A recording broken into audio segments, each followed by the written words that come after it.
Hi there, class. Let's dive into video number 5 for Advanced Venture Capital. Here's what we'll cover in this video. We'll start by talking about things VCs look for in a founder. Then we'll talk about calculating pre-money and post-money valuations, the value of certain ratios, and what's called the founder's dilemma. Is the founder worthy? And by worthy, I mean investable. No component of evaluating a prospective investment will mean more than the founders. Here are some keys to how VCs evaluate them. We lightly touched on team and execution risk earlier as one of the 4 strategic components of risk. There are many investors that view the management team as 100% of whether or not they will invest. If an entrepreneur has built a successful business before, that reduces the appearance of risk. Before evaluating the higher level functions of a company's leadership, it must pass the simple yes or no test of can the CEO and the leadership team execute. In the context of evaluating founders, I want to hit this once more as well. Remember the saying, bet on the jockey, not the horse? Why would VCs prioritize the team over a great product or outstanding market opportunity? Well, the reason you bet on the jockey and not the horse is because the best product idea and all the customer demand in the world cannot overcome the impact of a terrible CEO. On the other hand, a great CEO can overcome all kinds of flaws in the product, weaknesses in the market, etc. A mentor of mine once told me, an A execution of a C strategy beats a C execution of an A strategy every time. Since then, I've seen this play out time and again.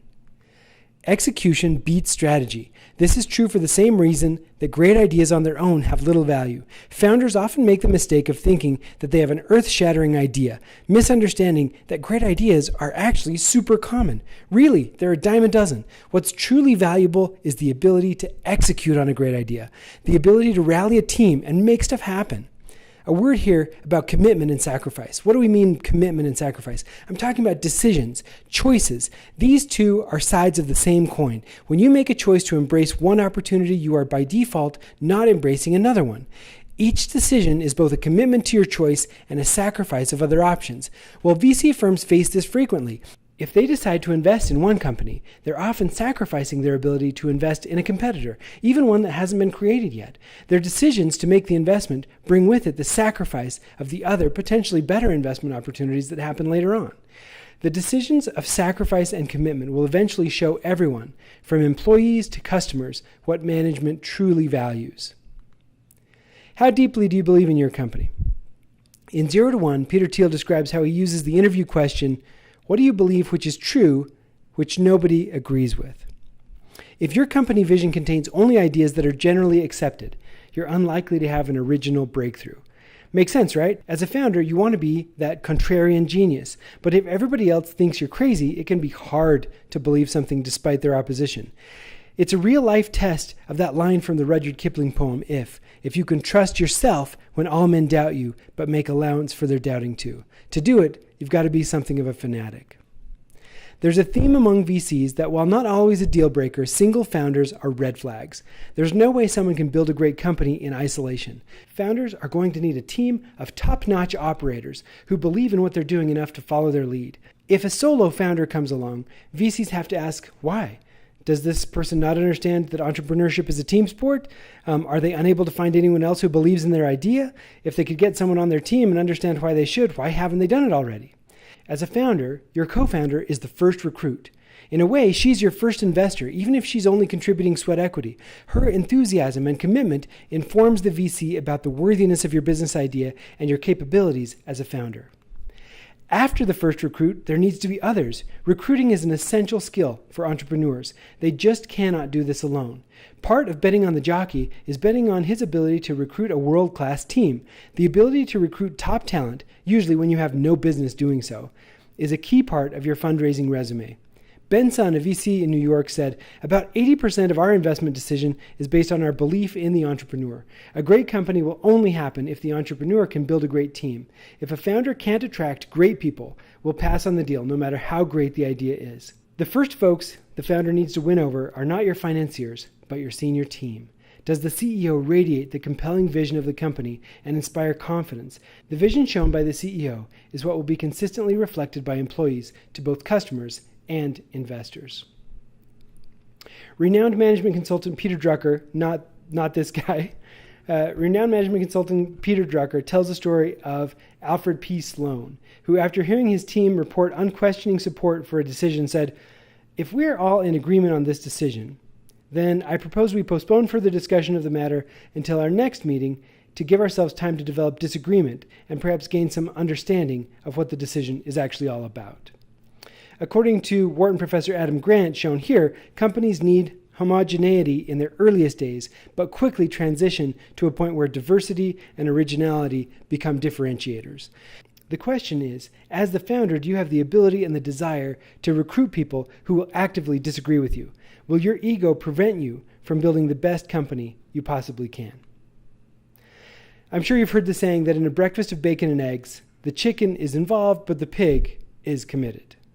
Founders need to be committed. They need to be finishers. They need to have the hunger and drive to push when the winds are against them. In his book, The Hard Thing About Hard Things, Ben Horowitz of Andreessen Horowitz wrote about what he calls the struggle. Commitment is what gives you a chance at making it through the struggle. He writes, "The struggle is the land of broken promises and crushed dreams. The struggle is a cold sweat. The struggle is where your guts boil so much that you feel like you're going to spit blood. The struggle is not failure, but it causes failure, especially if you are weak. Always, if you are weak. Most people are not strong enough." Every great entrepreneur, from Steve Jobs to Mark Zuckerberg, went through the struggle, and struggle they did. So you're not alone, but that does not mean that you will make it. You may not make it. That is why it is the struggle. The struggle is where greatness comes from. It's hard to overstate the importance of commitment. Not just your gritty determination to see this thing through, which tarnishes if it becomes a stubbornness to make necessary changes, but the nature of commitment itself. Every time you say yes, it means you're saying no to something else. Steve Jobs famously said, "Innovation is saying no to 1,000 things." Ultimately, your brand will reflect those things you commit to and those you sacrifice. We already covered how, as the founder, the earlier your company is, the more you personally are your valuation. But it's worth stating it again. And finally, sometimes a VC has to tell you your baby is ugly. How the founder reacts to criticism of the company she loves tells investors something about what it will be like to work with her in the future. Is the founder humble enough to withstand criticism, to accept guidance and direction, to listen? VCs don't typically need or want to run the show, but if you're driving off a cliff, they want to know whether it will do any good to tell you so. All right, up next, we're going to talk about Hedges, preferred stock, and how to calculate pre-money and post-money valuations. First, a word about preferred stock. When VCs invest, they typically like to purchase preferred stock. Angels, on the other hand, often simply buy common stock. Now, you'll remember from your financial accounting classes that the difference between preferred stock and common stock is that preferred has priority in a liquidation, but doesn't confer voting rights like common stock does. We all get taught this, and it's a very narrow look at the real power and value of preferred stock, which is this: preferred stock is a contract. That contract can even include voting rights, so the textbook definition is mostly useless. The power of preferred stock is that you can contract just about any terms under the sun. You could create one share of preferred stock that conferred supermajority voting rights. Preferred stock could be designed to act like a loan and pay a dividend. It can be set up to convert to common, as most VC deals are designed to do, but the ratio doesn't have to be 1-to-1. Preferred stock could convert at 2 or 3-to-1 or any other ratio. Preferred stock can be used to create a hedge. So what's a hedge? A hedge in finance is a secondary way for an investor to get his or her money back. For instance, the preferred shares could pay a revenue share to investors up to the point that the investment achieves return of invested capital, making any additional increase a return on capital. Or investors may be counting on the stock price reaching a certain level in order for them to capture their returns. Preferred could be structured to convert to 1 share of common if the price reaches a certain level, but 2 shares if it does not, doubling the investor's chances of getting his or her returns. So in a typical VC deal, the preferred is tied in to each of the terms of the deal. In a traditional venture, the founder shops the company to VCs, and the VCs determine the terms on which they will invest. But it's also possible for a founder to establish terms in advance and then take those terms out as an offering to prospective investors. Traditional VCs tend to shun this approach because they like to control the deal. But angels and other investor networks invest in founder-structured deals all the time. When a founder issues an offering of this type, they do it via a private placement memorandum, or PPM. A PPM contains all the reasons nobody should ever invest in your company. The reason PPMs are so negatively construed is because they meet legal disclosure requirements for someone selling securities under Regulation D, Rule 506 of the Securities and Exchange Act. As such, they're like a get-out-of-jail-free card for founders. They establish safe harbors and a lot of protections because if you disclose anything and everything that could go wrong, then if it does happen, they can't come back and say, well, you never told me. Okay, so pre- and post-money valuations are up next. Because funding rounds, especially in private companies, are value recognizing events, right? We're recognizing value that has grown. We're not determining value.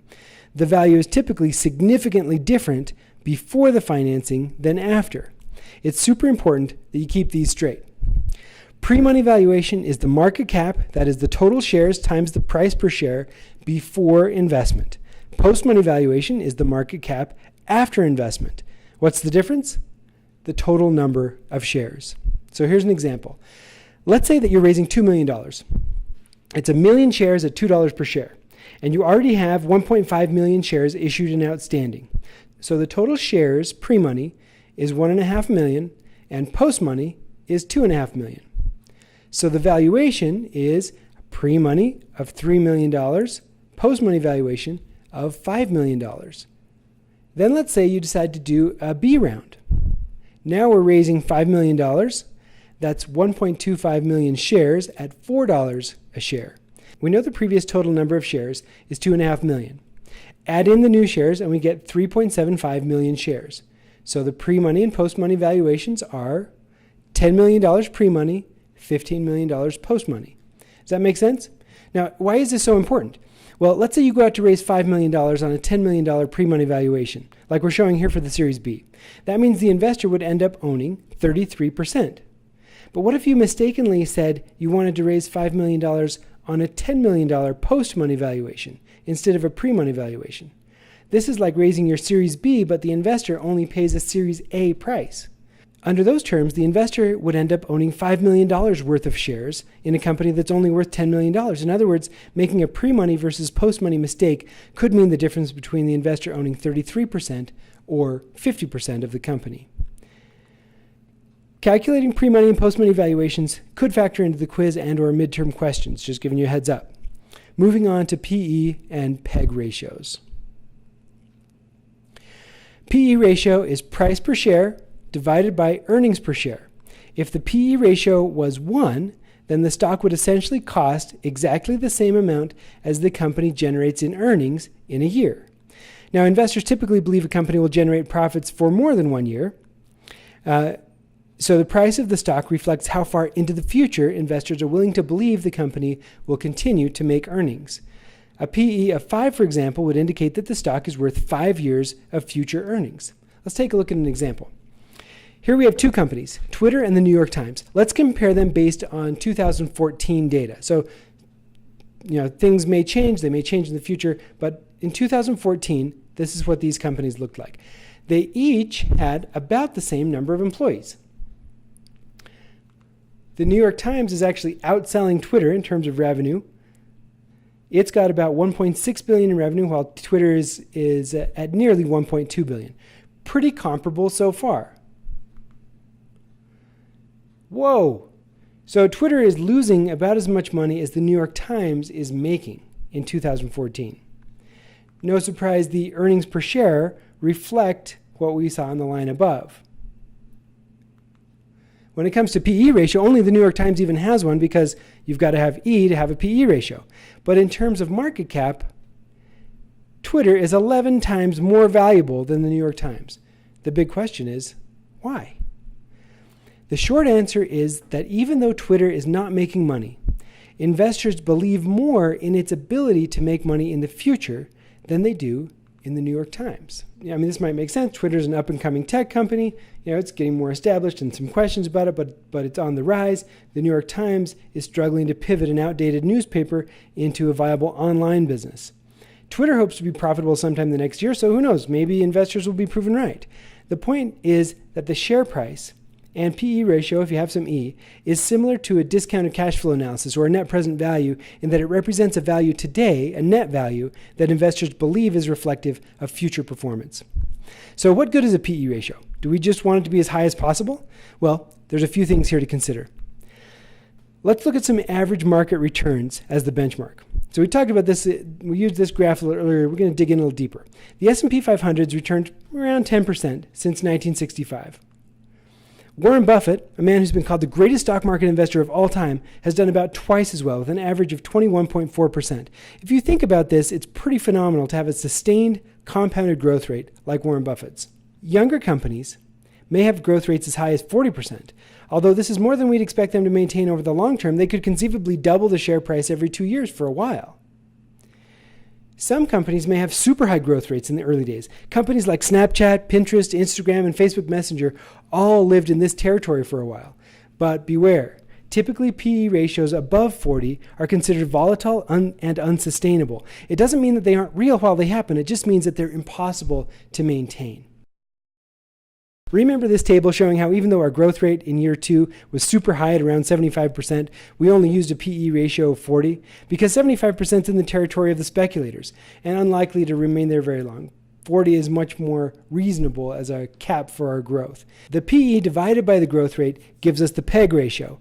When that ratio is close to 1, then we've got a pretty good idea that we're fair valued.